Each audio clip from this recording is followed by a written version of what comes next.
this guy who abused kids, right? I uncovered in 1998, it's 2022 now. He's only still in the West Northamptonshire Council Limited Company, MH, I'm going to put. And now they're setting up this DASS, Directors of Adult Community Wellbeing. And guess who's setting up the Gender 2030 Integrated Care Systems, merging the public purse together? A female that worked for Olympus Care Services Limited. Yes, Katie. And she is basically works, everything's changing when you're gaslighted, right? Superintendent, and the title is a public servant. Northampton Police is a limited company that set me up to get me robbed beginning of this year. Really demonic demons. Really? So let me tell you who gaslights, right? These public funded companies, Katie. 2008. She used to work for NCC Limited, and she worked for Olympus Care Services Limited. They folded officially. I've got the documents, so they officially folded as a company and began this year. All these England, okay? All these public funded individuals in my area in England, right, are involved in this demonic, and she's now got a director role. And she's done a bid bloody well, set me up in all areas. I can't even tell you how much. It's really demonic.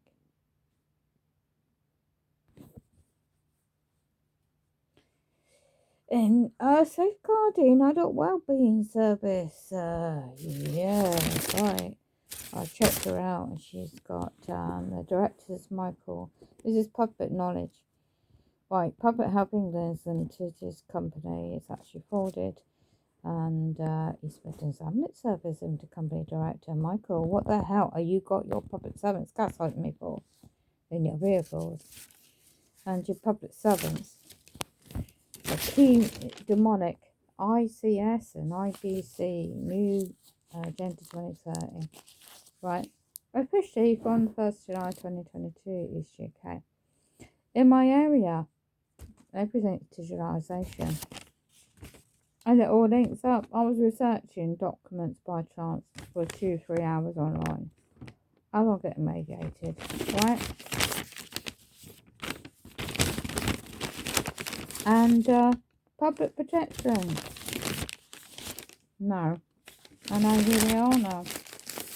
Well, much more than I did before, put it that way. Right? And they've been radiating me all day, and maybe gaslight me, and doing the usual skits and the gaslighting. Right? It is full moon.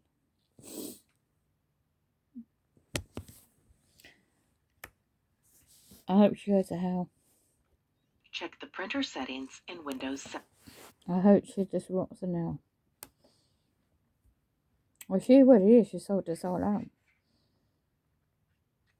I did link in, looked up, you know, trauma-based mind control. Right? Brian Chu knows what that's about. Housing's involved. All these demonic, and since I moved in, before I moved in, it's all my life this is. It's all been my effing life. Don't nobody get it yet. Trauma-based mind control using constantly. It's non-stop.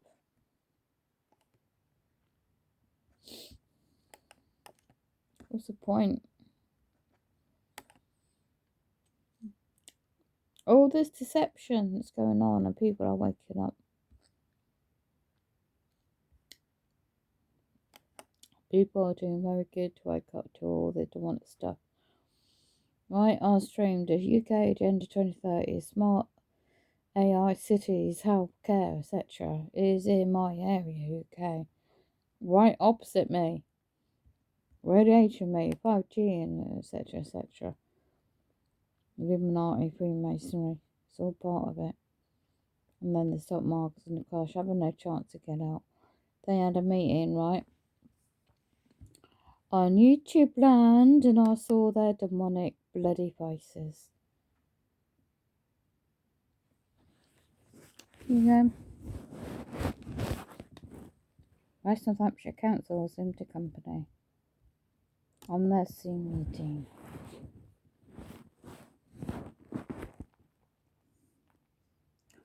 Wonder how much they're being paid.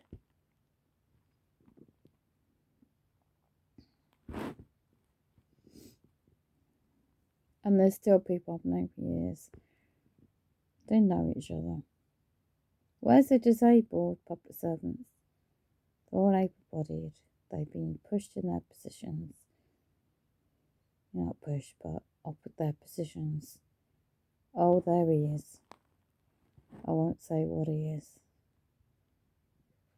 And what he's done over the years. I ain't going to point him out either.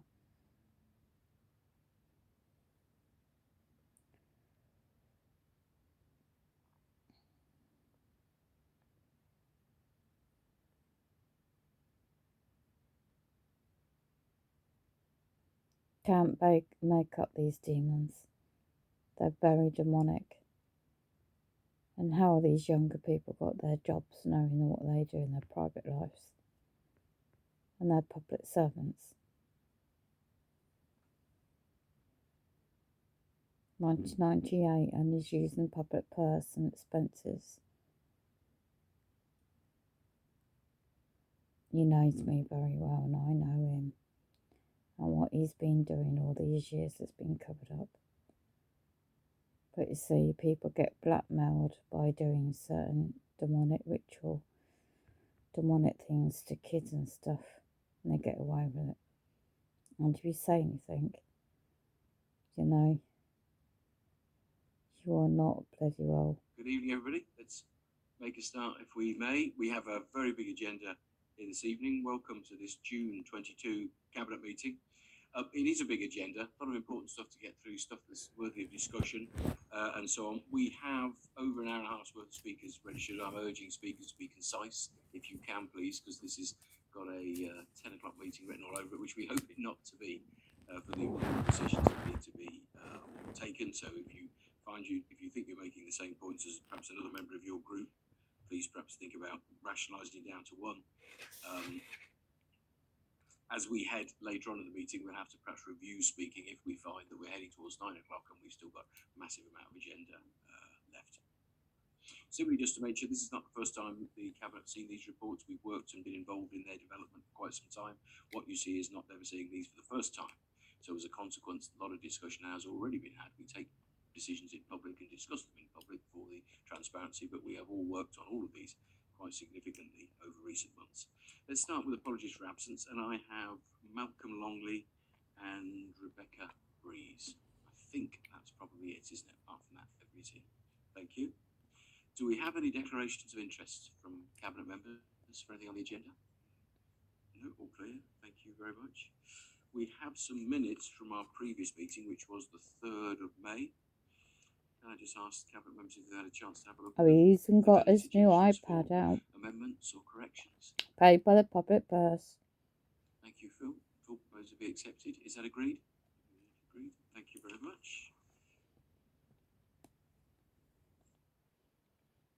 How did you get your toaster in England? That's great. I have no chair's announcements specifically, and not aware of any urgent business that's been notified. Let's move on to our first item, which is annual report, which also includes quarter 4 performance report for the year 21/22. I think what we'll do with this is jump straight into our speakers, if we may. And our first speaker this evening on this item is Councillor Sally Beardsworth. Sally, over to you. Feel free to speak from there, Sally, if that's easier for you. You all know each other. Female and male Freemason lodges members. Okay, can Yep. you hear me now? Got you now. Brother? Okay, right, takes us back. So we're talking about the annual report. Can I just say, it's a very, very wordy report and a lot of...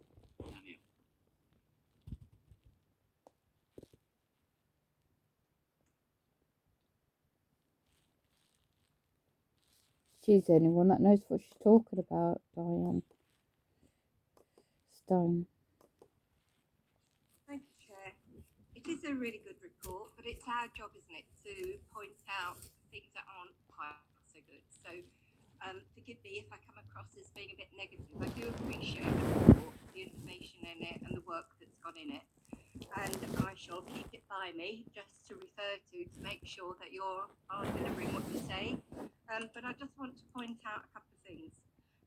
You're talking all the time about clean and green, and I think you really, really ought to be including safe. And I'm saying that because serious violent crime and sexual crimes have gone up and up and up on our patch, particularly in Northampton. And the figures for Northampton are very sadly way higher than they are for national figures. Yep. So I think we need to have a focus, which is about keeping our communities safe.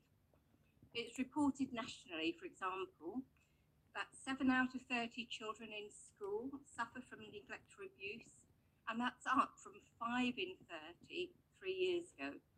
So that's just one measure of the issues that we're facing.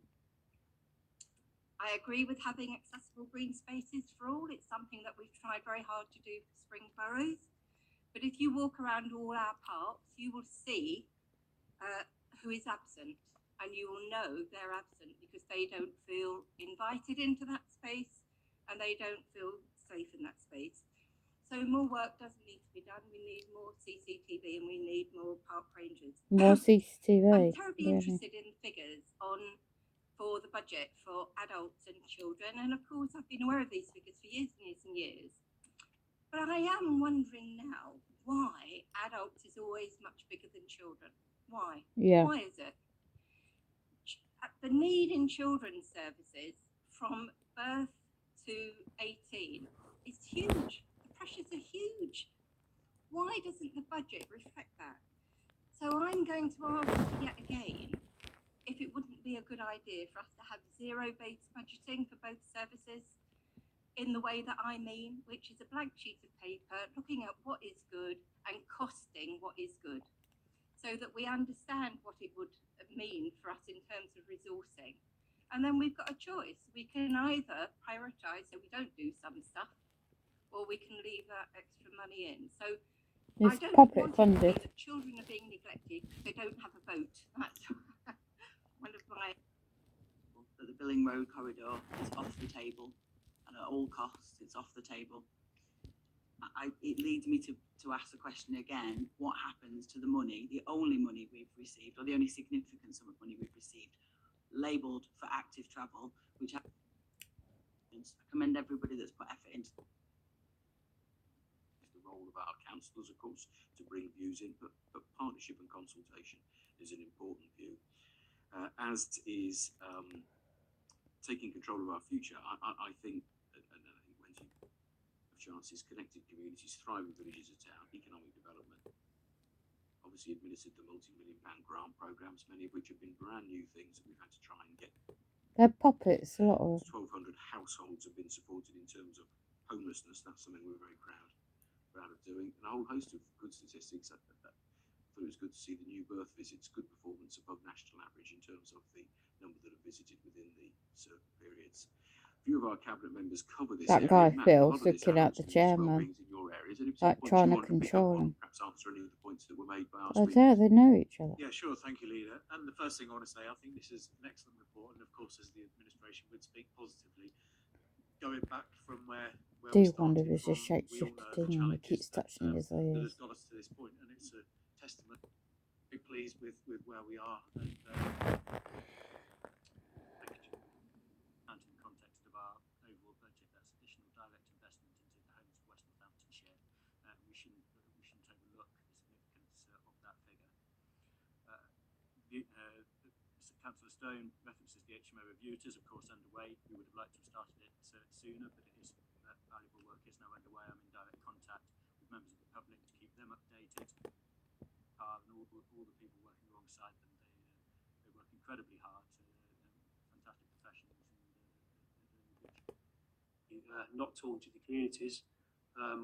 Went out to consultation for PSPOs, the Public Spaces Protection Orders, we've had such a large response, we're having to delay the report coming forward. So that's kind of at odds with us not talking and hearing from our communities. He's very go, pally with the further, police. Without mentioning the success of Knife Angel, which has really brought the subject of knife crime to everybody. Yeah, And why it's you not just people gaslighting me talking, then? mums and kids Why and you puppet grandchildren, servants etc., etc., gaslighting me? who are actually now talking Set about me up knife and get crime, me and robbed. now being of a prominence where I hopefully thought that Bill was a very bit pally with conversation him. will address what is a real scourge. But I think the Knife Angel coming to West Northamptonshire has been a great success. And anybody that's seen it, it's a fairly Very grotesque controlled piece of art, puppets. but it really does draw conversation. So yeah, I'll leave it there. Masonic is touching his nose. Brilliant. Thank you, David. Thank you very much. I think the microphones are up slightly as well, which is better. And Fiona, there's finally in this communities and adults communities well-being, there's some stuff at yours, which is maybe the holiday activity, I think, and then of course the next section is children's services. Do you want to comment a little? Yes, I CEO. just want to say how hard we have all worked, particularly Chris Kieran, our interim in education, on our SEND strategy. We had a peer review look at our SEND service, and example, we did some work on some planning. We run a bit of a study project, and we say how good it has been to work with Stuart and his team over the last. That's Phil speaking. Particularly Simon, Nick, and Fiona. I think they've done a hell of a lot, produced a hell of a lot of good work and delivered well, despite some of the problems they've had with resourcing, which has been an issue and which is currently being addressed, and hopefully we'll get back up to strength in the fairly near future. But considering the position that we've been in, I'm delighted with what they've delivered over the year. I mean, we mustn't rest on our laurels, though, Chair. I mean, looking through at some of the. He's trying to control the meeting. Delivered. I mean, they're all looking at him. They're all like quite intimidated by him. To secure more, particularly with the water meadows coming into being soon, or fully into being. We need to be looking further at extending our green flag awards. He's definitely a very well connected Freemason in the lodges. He's pulling us a lot of strings to get his mates to gaslight me. He's pushing the Agenda 2030, that's why he's still about. Who wonders who's pushing his buttons and all nationally? Signing out.